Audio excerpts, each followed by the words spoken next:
क्या कभी आपने सुना है कि भगवान की मूर्ति चल करके आई, निमंत्रण दिया और भगवान की मूर्ति चलने लगी और सबने देखा। मैं आज जो आपको प्रसंग सुनाने जा रहा हूं, बड़े ध्यान से सुनिएगा। साक्षात भगवान के दर्शन होंगे। एक ऐसा प्रसंग सुनाने जा रहा हूं जो आपके शरीर की ऊर्जा बदल देगा। आंखें बंद करके सुनिएगा, बड़े ध्यान से सुनिएगा। हरे कृष्ण दोस्तों, मैं हूं अनुज शर्मा। मेलुकोटे दक्षिण भारत में कर्नाटक में एक जगह है, ऊंची पहाड़ी पर स्थित है। मैसूर से करीबन 30 कोस दूर उत्तर में स्थित। वहां पर भगवान का एक मंदिर है।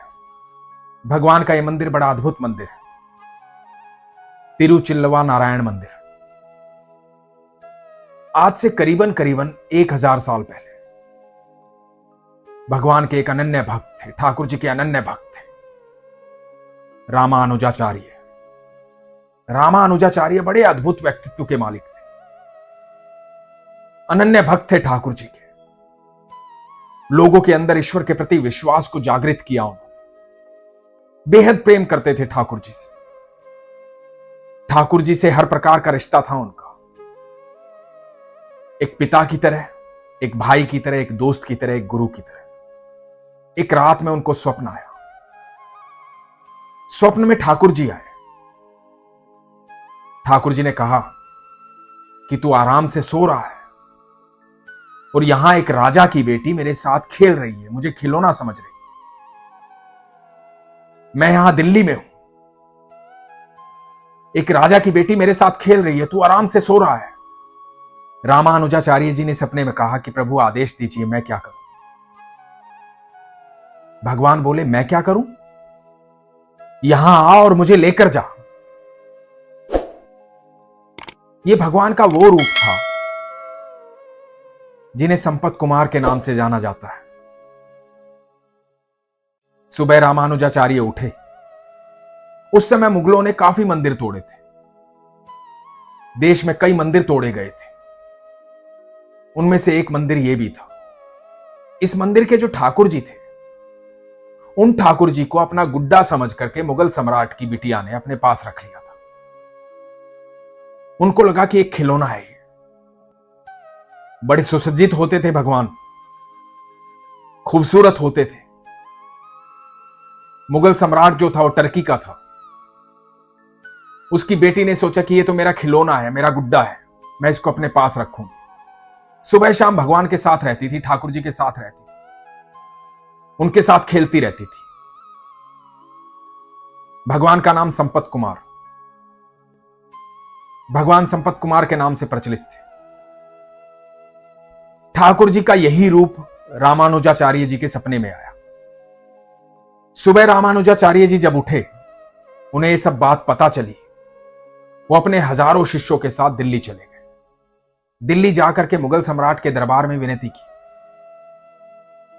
कहा कि बादशाह, जब मंदिरों पर हमले हुए थे तो हमारे ठाकुर जी यहां लाए गए। आपकी बिटिया उनके साथ खेलती है। हमारे ठाकुर जी हमारे स्वप्न में आए थे, उन्होंने कहा है कि हमें यहां से लेकर जाओ। हमारे ठाकुर जी का आदेश है। मैं आपसे विनती करता हूं कि हमारे ठाकुर जी हमें वापस लौटा दें। मुगल सम्राट बड़ा हैरान हुआ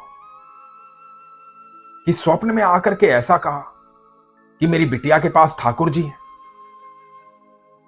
मुगल सम्राट ने कहा कि अच्छा, ऐसी बात है, वो स्वप्न में आकर तुम्हें बता करके गए, तो फिर तो तुम यहां तक आ गए हो, तो बुला लो अपने ठाकुर जी को।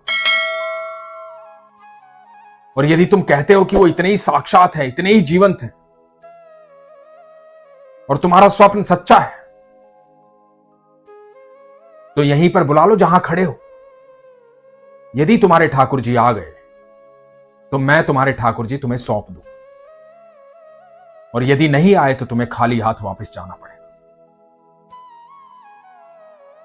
रामानुजाचार्य जी ने कहा कि ठीक है। ठाकुर जी का वहां बैठ करके ध्यान किया। ठाकुर जी को पुकारा कि हे मेरे कन्हैया, हे मेरे ठाकुर, आप आ जाओ। मैं हजारों किलोमीटर चल करके आ गया हूं, अब आप आ जाओ, अब आपकी बारी है। आप आइए, सबको बताइए कि आप यहां पर हैं, मैं सच कह रहा हूं। बात स्वप्न की थी। बादशाह को पता था कि उसकी बेटी के पास ठाकुर जी हैं। वो गुड्डा समझ करके खेलती है, लेकिन बादशाह इस बात को मानने के लिए तैयार नहीं था। इधर रामानुजाचार्य जी जब ठाकुर जी से प्रार्थना कर रहे थे तो ठाकुर जी उनके चित्त में आए, उनके मन में आए, और ठाकुर जी कहने लगे, देखो रामानुज, ये कलयुग है, मैं ऐसे थोड़ी चल के आ जाऊंगा। और मैं तो जिसके पास रहता हूं ना, उसी की मानता हूं, जो मेरी सेवा करता है, जो मेरे साथ खेलता है।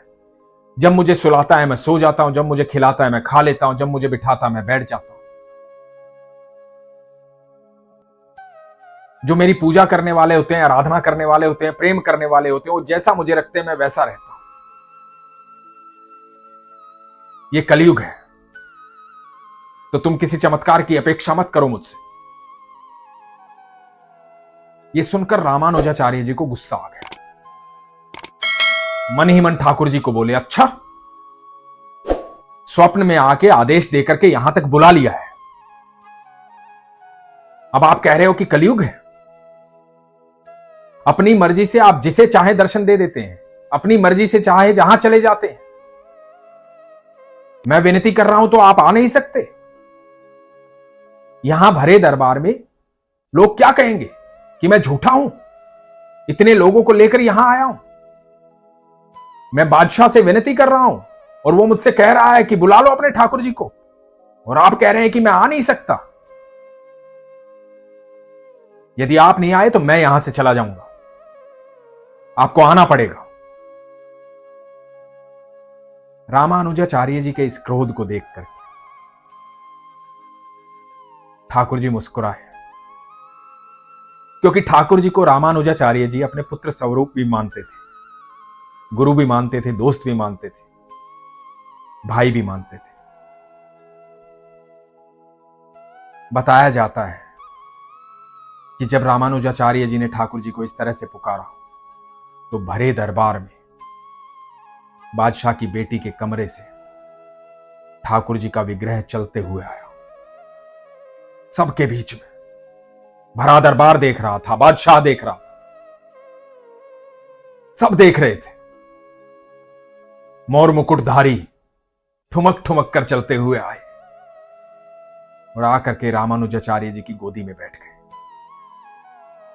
सबने ये देखा कि एक मूर्ति चलती हुई आ रही है। ये सच्चे भक्त का सच्चा निमंत्रण था, ये प्रेम था, ये आस्था थी, ये विश्वास था। अपने सच्चे भक्त के लिए भगवान अपने सारे नियम तोड़ देते हैं। अपने सच्चे भक्त की आस्था को कभी वो झुकने नहीं देते, कभी विश्वास को टूटने नहीं देते। जब हिरण्यकश्यप ने कहा था भक्त प्रहलाद को कि क्या तेरे विष्णु इस खंबे में भी हैं, तो प्रहलाद ने कहा था, हां, मेरे विष्णु कण कण में विद्यमान है, इस खंबे में भी है। तभी भगवान नरसिंह अवतार में प्रकट हो गए थे। अपने भक्त की बात को टलने नहीं देते भगवान। भरा दरबार देख रहा था, सब देख रहे थे। ठाकुर जी को लेकर के रामानुजाचार्य मेलुकोटे आ गए। वहां दरबार में सबने प्रणाम किया, बादशाह ने भी प्रणाम किया। सब अचंभित थे, ये कैसे संभव हो सकता है। सबको ये स्वप्न लग रहा था। जब रामानुजाचार्य मेलुकोटे आ गए, भगवान की सेवा करने लगे, कुछ दिन के बाद बादशाह और उनकी बेटी मेलुकोटे आई। उस समय वहां के लोगों ने, पुजारियों ने उनको मंदिर के अंदर घुसने नहीं दिया, क्योंकि वो मुगल बादशाह थे, मुसलमान थे, इसलिए अंदर जाने नहीं दिया। लेकिन जब यह बात रामानुजाचार्य जी को पता लगी तो वो वहां आए उन्होंने कहा कि हां बताइए क्या हुआ। बादशाह ने कहा कि जब से आप अपने ठाकुर जी को लेकर आए हैं, मेरी बेटी का मन किसी चीज में लगता नहीं है।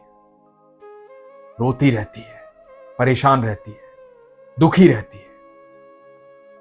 मैं अपनी बेटी के सामने बेबस हूं। मैं आपसे विनती करने आया हूं कि मेरी बेटी को एक बार अपने ठाकुर जी के दर्शन कर लेने दीजिए। रामानुजाचार्य जी ने कहा कि बिल्कुल, आप जाइए अंदर। बताते हैं कि टर्की के बादशाह की बिटिया जब मंदिर के अंदर गई, अंदर जाते ही ठाकुर जी में विलीन हो गई। तब रामानुजाचार्य जी ने कहा कि इसे ठाकुर जी पसंद नहीं थे, ठाकुर जी को ये पसंद थी। ये ठाकुर जी को प्रेम नहीं करती थी, ठाकुर जी से प्रेम करते थे।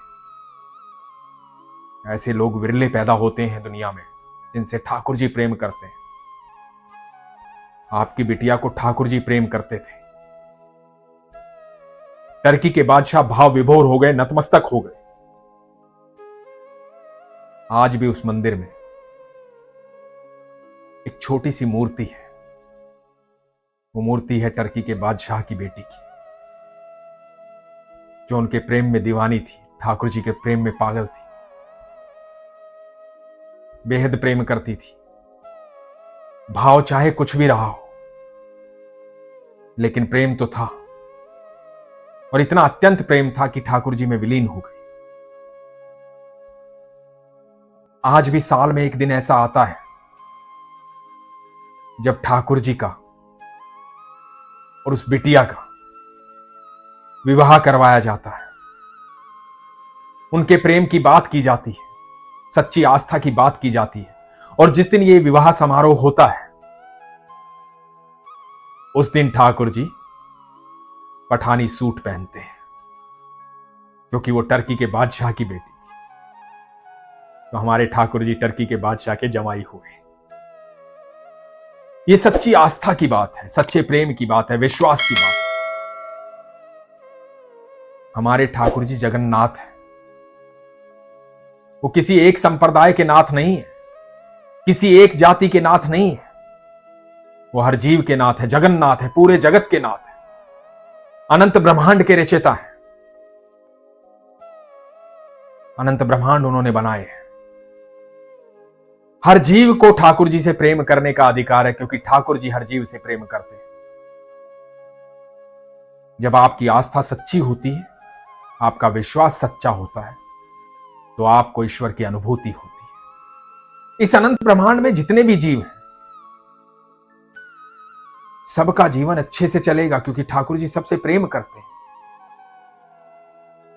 सबके जीवन में उनकी आवश्यकता अनुसार मूलभूत आवश्यकताएं उनकी पूरी की जाती हैं, क्योंकि ठाकुर जी प्रेम करते हैं। उसका सबसे बड़ा उदाहरण यह है कि जब हम जन्म लेते हैं, तो हमारे जन्म लेने से पहले हमारी व्यवस्था हो चुकी होती है। हमारे हिस्से का दूध हमारी मां के पास आ चुका होता है। यही ठाकुर जी का प्रेम है हमारे प्रति। हमारे लिए सारी व्यवस्थाएं होती हैं। हम पूजा पाठ करें या ना करें, सारी व्यवस्थाएं अपने आप होंगी। लेकिन यदि हम ठाकुर जी की शरण में रहेंगे, उनसे प्रेम करेंगे, उन पर विश्वास रखेंगे, हमारी आस्था प्रगाढ़ होगी, हम वैसे कार्य करेंगे जैसे ठाकुर जी चाहते हैं, तो आप यकीन मानना, आपके हिस्से की जो तरक्की है, आपके हिस्से का जो सुख है, आपके हिस्से की जो कामयाबी है, वो कई हजार गुना बढ़ जाएगी। आपके जीवन में कभी दुख नहीं आएगा। आप हर पल सुख महसूस करेंगे, हर पल खुशी महसूस करेंगे। और सिर्फ आप ही नहीं, आप जिस भी प्राणी से मिल लेंगे वो खुश हो जाएगा, क्योंकि आपके चेहरे पर एक अद्भुत तेज आ जाएगा। आपके भीतर आध्यात्मिक ज्वाला जो है, वो इतनी तीव्रता के साथ जलेगी कि आपका प्रकाश चारों तरफ दिखाई देगा। वो आपके भीतर प्रकाश ठाकुर जी देंगे। तो अपने भीतर के उस प्रकाश को जागृत कीजिए, अपने विश्वास को प्रगाढ़ कीजिए, अपनी आस्था को मजबूत कीजिए। इसीलिए मैं कहता हूं, अपने विश्वास को मजबूत रखिए, अपना ख्याल रखिए। हरे कृष्ण।